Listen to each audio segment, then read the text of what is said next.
Guys, this is a mukbang. This is a mukbang chit chat video. We're talking about friendship in a video.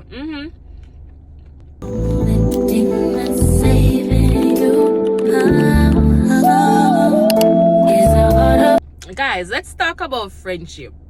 And the reason why I want to talk about friendship is the fact that Maya Slay, she posted a video, her Valentine's Day video, or Valentine's Day vlog, and she was talking about friends that she would have had in the past, and her friend know, and the gesture that she did, right? But let's talk about, she made mention of the fact that there was a friend who every time, whenever they're going out, she have to take the picture of the outfit to show her what she's wearing.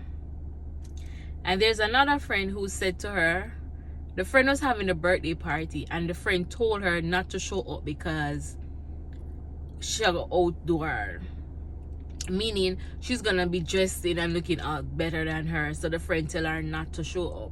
Like, and when I hear it, you know, it's not the first me hear that. It's not the first, and I've seen it too, you know. And it's just crazy how people can be so-called friends. Now I can tell you this, guys, I don't have a lot of friends, and Maya said she don't have a lot of friends either, because of the very reason she don't have no luck. Me not have no luck, and I don't have luck with women friend. And I hate, like, Maya. Let's talk about what Maya did for her friend. The fact that her friend means the world to her, and she know that her friend wanted to look about her visa, whatever the conversation is, you know. And Maya said for Valentine's Day, I'm gonna give her the money for her visa application.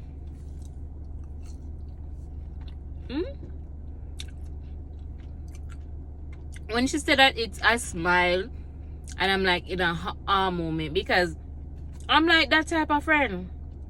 And people who have the same kind of giving heart and love towards people we care about, they often get used and abused.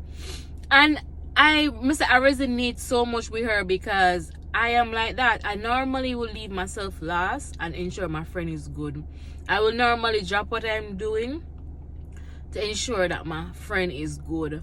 You know what I'm saying? But for some reason, I never ever get back how much I poured into a friendship. I never get it back.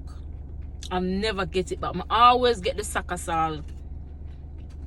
I always get the sack of salt when it comes to friendship. And being in my 30s now, I learned for this. Because it was hard, you know. Back then it was hard to just be alone and you don't have that company there somewhat. It's hard to do. But eventually life really teach me for just stay by yourself. Be your own company, you know what I say? And enjoy. No, say it perfect, because there are times when you're lonely and you're bored, you know. But for the most part, you have a peace of mind, you know what I say? And you know what the biggest thing is? The expectation. No, it is hard. I hate when people talk about, oh, you don't expect too much from people. If you're my friend, I'm gonna expect a lot from you, because you're my friend. I'm gonna expect a lot. Worse, if me as a friend doing things for you, you must automatically know, say, okay, this is her love language, this is what she does, obviously this is what she likes. Me go do it back. It may not have to be tit for tat, but somewhere down the line when your friend need you, you do whatever you can do. You know what I'm saying? Well, yeah, I'm saying, no, when she said it, man, instant resent, me feel it, man. I just can relate to it. I mean, a lot of people out there who need validation, who have to have a friend because they don't know what to wear, they don't know what to do with them life, they don't know nothing. So it's always that friend them have to go to for guidance. And most time, not all the time, but most time, if you look on your situation now, it don't work out. It don't work out.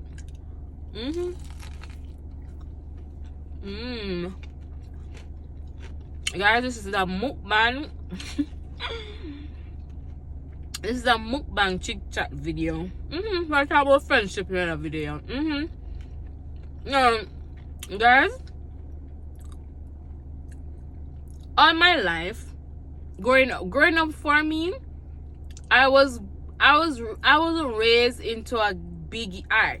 So I was raised in a yard with family, right? But in the yard, there weren't much children my age. It was mainly adults, but various groups of adults that was living there, right? The only time I hang out with friends would be at school. The moment I get home, it's me and me. Till I have my brother. My brothers came, but they were smaller than me. So yeah, it's a fun, but it's not gonna be fun when you have somebody your age. Worst of all, I never have no girl. I have a sister, but we never grew up together. So I didn't have that girl company, So it wasn't the same. And when I was in primary school, I remember I used to have girl company. You used to go home and thing, and and I remember this girl.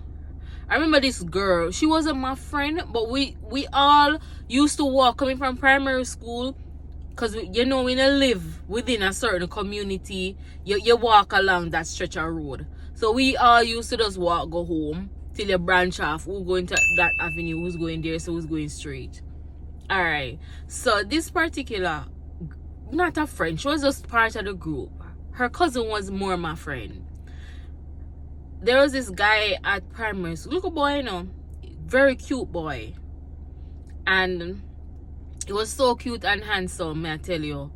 And that boy, I think there was some fair coming up. There was a fair coming up, and the boy bought me a ticket to go to the fair. He bought 2 tickets and he gave me the ticket. Apparently she wanted the ticket, but the boy chose to give me the ticket. Say that day we normally go home, she was nowhere to be found, By the time I got home and could reach my gate, my mother was at the gate. I remember, these things don't leave me. My mother was at the gate. And the girl got tell my mother how boy buy me ticket because boy like me now. My mother head chip when it comes to them something. It's like, she don't want to hear nothing about them stuff there. So by the time I reach the brother, I said, what the ticket? They must shock. I'm like, what ticket? What the ticket when little boy buy you? I must stretch it and me give her, and she grabbed me and carried me around to little boy yard. And me tell her, say, what the most embarrassing moment as a child, that would be one. She carried me around to the boy's house. His parents came out and she cuss.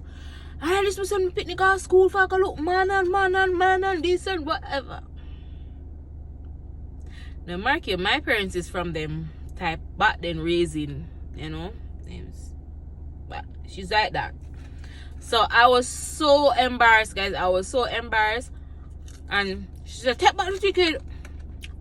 So from that day, that guy has never, because the way my mother did behave, she frightened him. Like, she said, if you see me that and I know whatever, not chat to her, whatever. I tell the boy, I was so scared. Up until reach high school, because that's primary school, like, like 4th grade, 5th grade, something like that.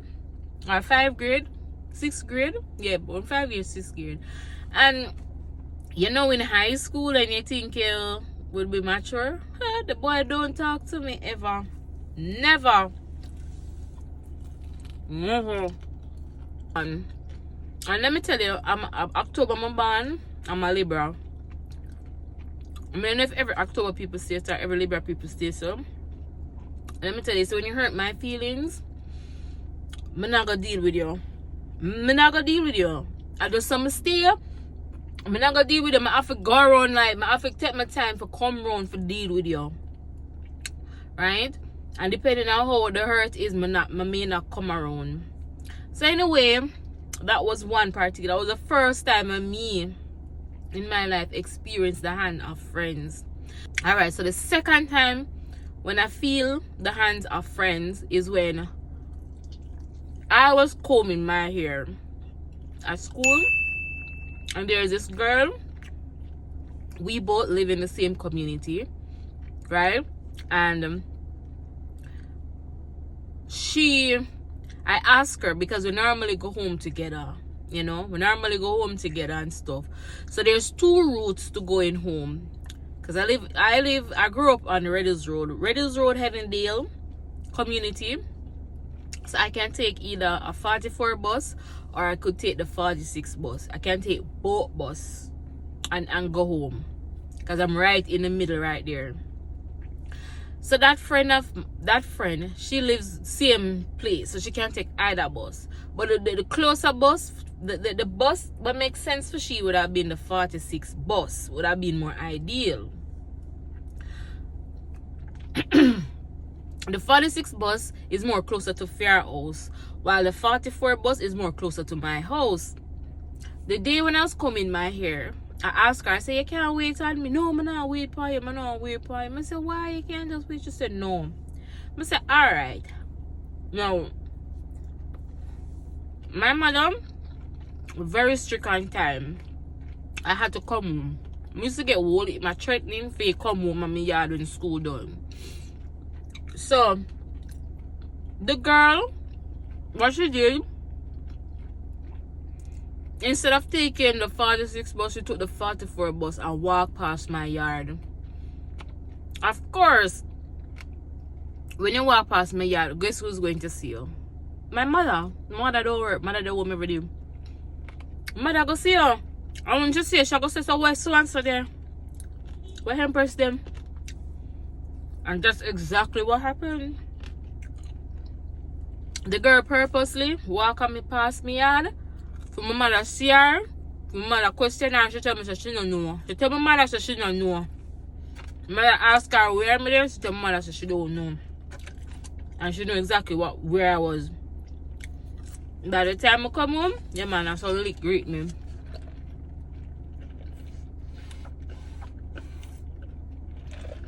Because my mother never ran for beat.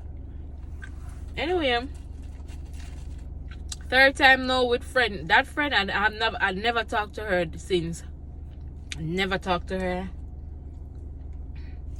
Third time now with friends. So after I found two new friends in the latter part. So closer to third farm, fourth farm, fifth farm. We maintain friendship from third to fifth farm. Right through till we graduate and leave high school. Okay. So I had those two friends. One is more closer. I'm closer to one than the other one because I knew that one before the other one. It only natural and makes sense. This friend, what I loved about her, when at the ending of high school, well, I started to talking about boyfriend and, you know, meeting guys and all of that.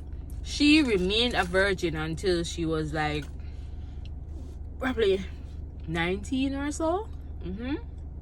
I think around that age, right? I got pregnant in the summer of leaving high school. That's a story by itself. But my friend, she was there for me throughout, you know, mental support. Because when I was pregnant and when I was afraid to tell my mother and whatever, I visit their yard every day. Anyway, me now, my young them time that things are going for me. My now husband, you know, him used to carry me out. We had the hotel trips, we had do all of the things there, man. We had the road. Most time I'm hard because I used to live in this I used to live in a studio apartment, and most time I'm not home. My dad road me go to the country for the weekend. So my friend, she used to be there the whole stock with food. She's there, make she comfortable. So she was my friend, you know. I did it fair.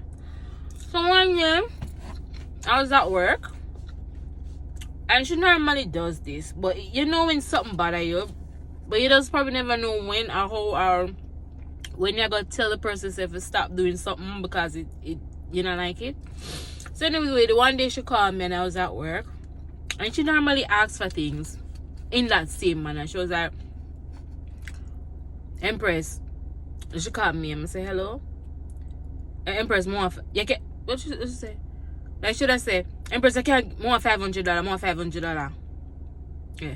Hemprezz, more $500, more $500. So I say Simone, I don't see you talk to people when you ask for, you can't talk to people so when you ask for things. No, me no mean nothing by them because Trisha always sounds so aggressive when she asks if it is almost in a true me know me kind hearted, not soft but more kind hearted. So I go give, and if you're my friend, I go give you, right? But me never like the manner in which it sound demanding. You know, like somebody a bad you up for your things. So me say me not like it. Why you have to sound so aggressive? Why you sound so? Why you have to ask when you ask for something you sound like that? Bloop shut up in my ears. From this, you shouldn't talk to me.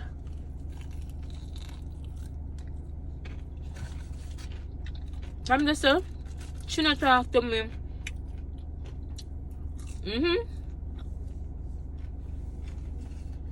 I try to reach out and talk. So I say, okay then.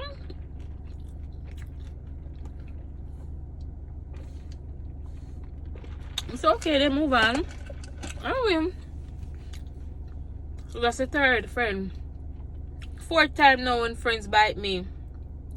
This friend now, so we're adults, we have kids, she have kids, move on, you know, living life, hustling, trying to figure out life. But we normally apart. But every now and then we link up and it's like we just talk for 2 days, 3 days, we just chat and catch up back on life and what we miss out on and all of that. Anyways, this particular time year, it was a very low year for me. Yeah, I went through a lot. That time I got baptized. I really got baptized. And I relocated to a place closer. I moved. So I was living in an apartment and then I moved from the apartment to a house closest to where she lives. And that's how we started to talk back. Closer, you know? You used to talk on the phone, but meaning nearby. Come by my house, I go by our house and thing. So we were talking and thing, and you know, she was telling me what was going on with her life and everything and all of that. Long story, all the things. Then she tell me say how she tell me about her long term, our boyfriend turned baby father for a long time, right? And him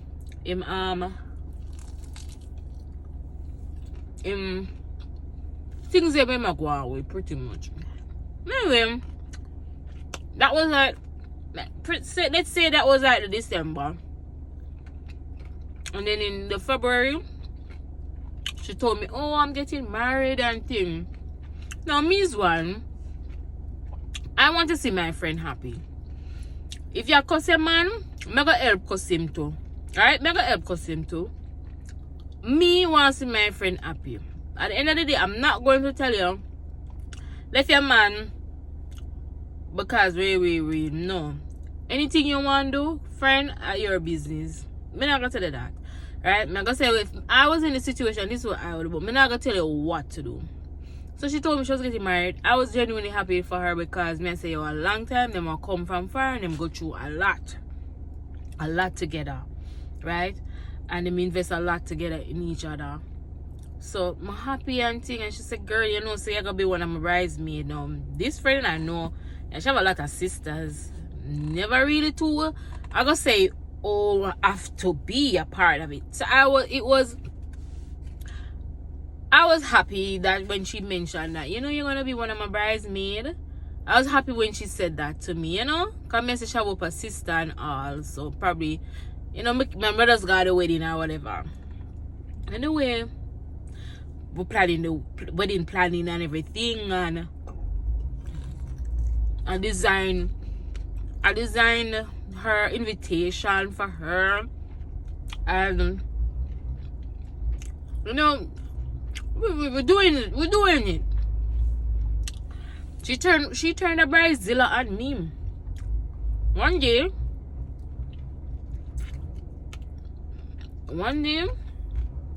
I was on my period, and if you know me a long time, my period was never normal. It was always painful, always. Hence why I did a hysterectomy. Tired. Anyway, that day she called me. I was in pain, and she called me and said, she was like I paid. So weeks has gone by where she decided on where she going to go get the dress and stuff and fitting. So I went to do the fitting, and I paid half of the money for the bridesmaid dress. Right? I paid half of the money for the bridesmaid dress, and the following week I should go for a refit. That's when she was calling me when I was on my period. I told her, I said, listen, I'm not going to be able to make it because I'm in pain. No, I can't come. But tomorrow, I know where the place is, so I'll find my way there tomorrow and let them do the refit. And who tell me forgot to tell that? The girl start cuss.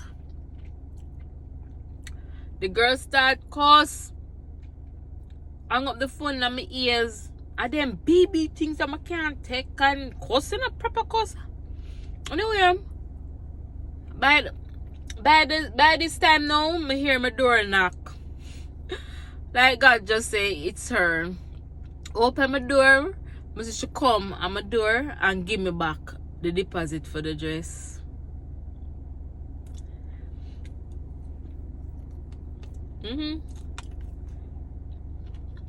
I never talked to her ever. Yeah, I never talked to her. That's friend number 4. Friend number 5 now, guys, is somebody who older than me. As I said, you know, you don't have no luck with people. Try somebody with older, you know, somebody mature and all of that. So at work, there is this lady who just happened to just pop in. She just pop in, and we started getting close and, you know, becoming friends. I go to her house, she come to my house very few times, but go to her house, and we talk a lot about things. We do a lot of stuff, work related. You know, we do stuff, and it's somebody that I could talk to. She likewise, she could talk to me. Want advice, they want, you know, what to do. And you know, I thought she was going to be a ride or die friend. Like, I swear she would have been one of those ride or die friend, man, I tell you. But you never know someone or the real intention, right? Until something have to happen for you to get to see their true colors. And that's what happened with this friend.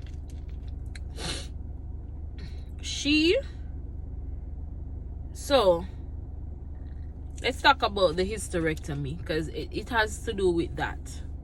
A lot of it has to do with that. So when I was preparing for my surgery,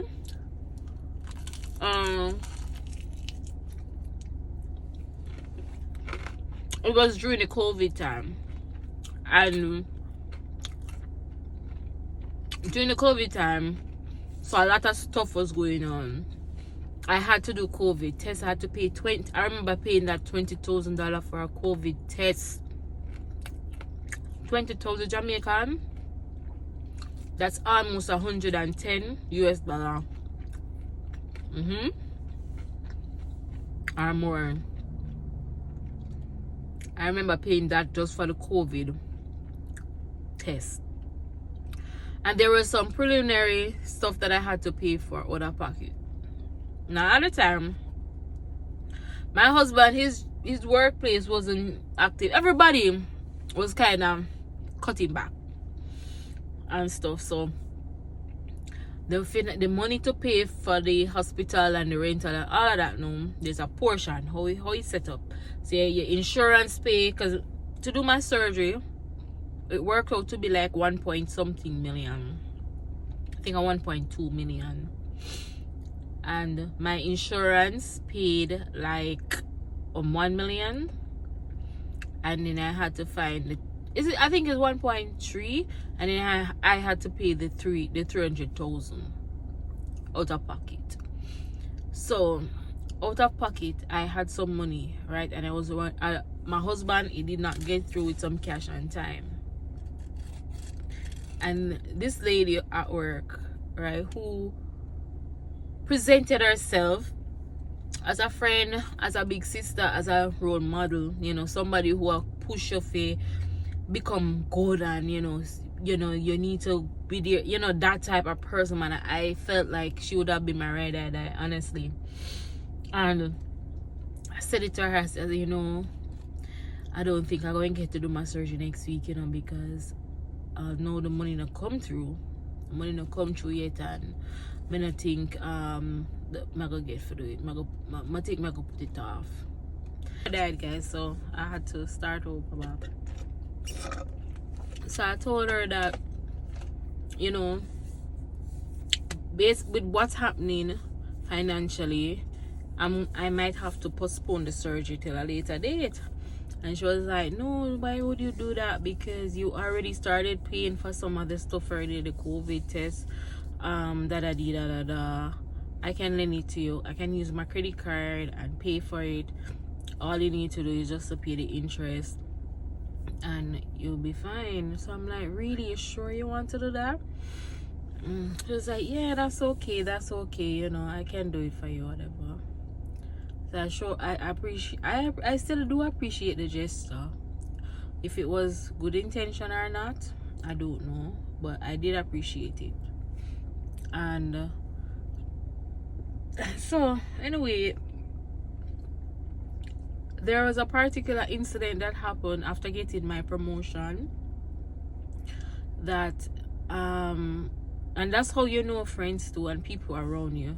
You have people around you who are genuine and not genuine, but then certain things will kind of provoke or show up, you know, show you if them really genuine.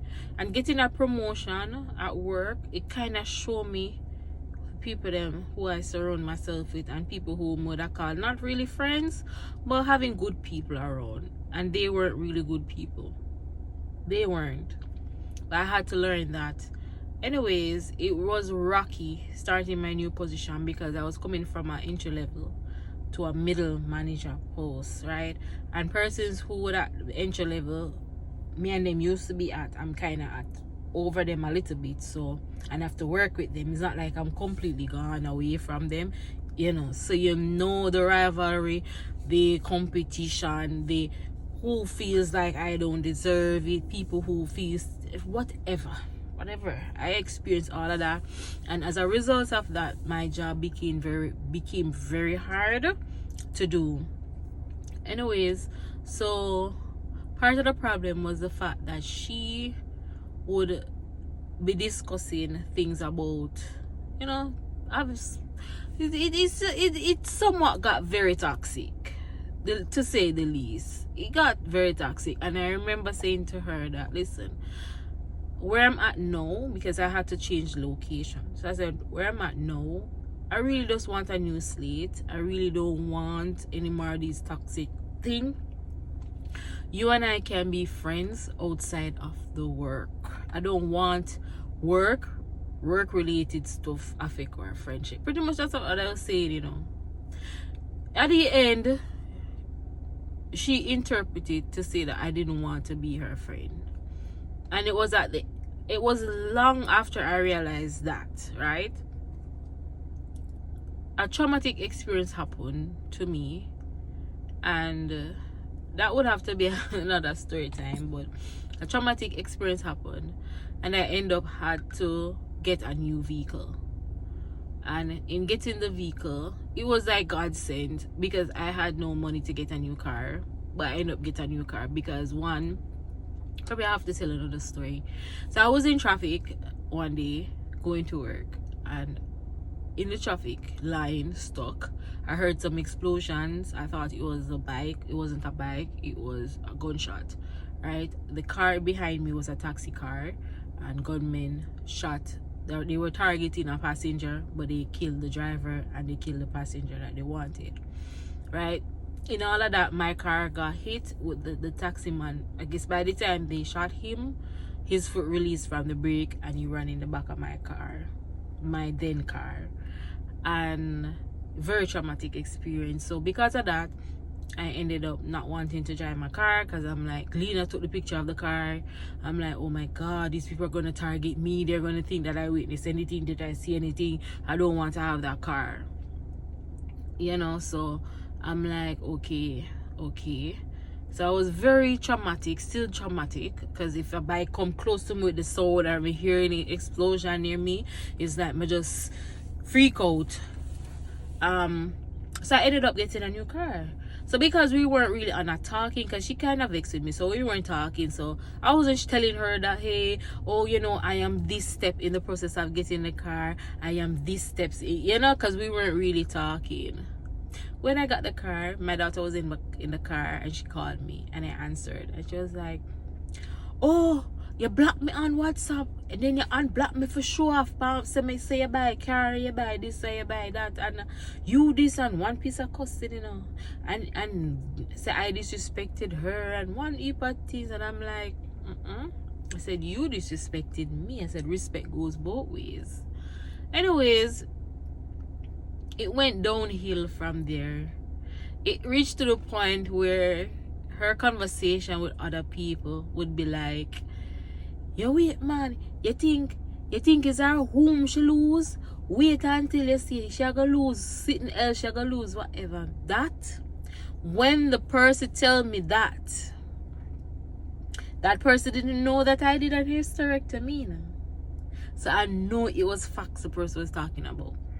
When the person tell me that,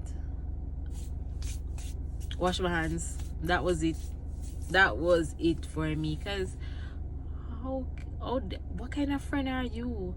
So it just goes back to say your intention was to help me, so you could tell me, so you could have cost me somewhere down the line, you know. Friendship is a serious thing, and it is not for everybody, and you have to know who is your friend. And you can't just be a friend because you're always pouring. It don't work like that. It doesn't. And it reached to a level of maturity for you to understand and be at peace with it. But yeah, so this is my little story time on friendship and all the traumas that I've been through. If you like it, give your girl a thumbs up, you know, comment down below, and let me know if you have had any of these experiences, and subscribe to the channel if you have not yet subscribed. I intentionally wanted to do a vlog, but it turns out to be a story time. So yeah, so this is a story time video, guys. Thank you, bye.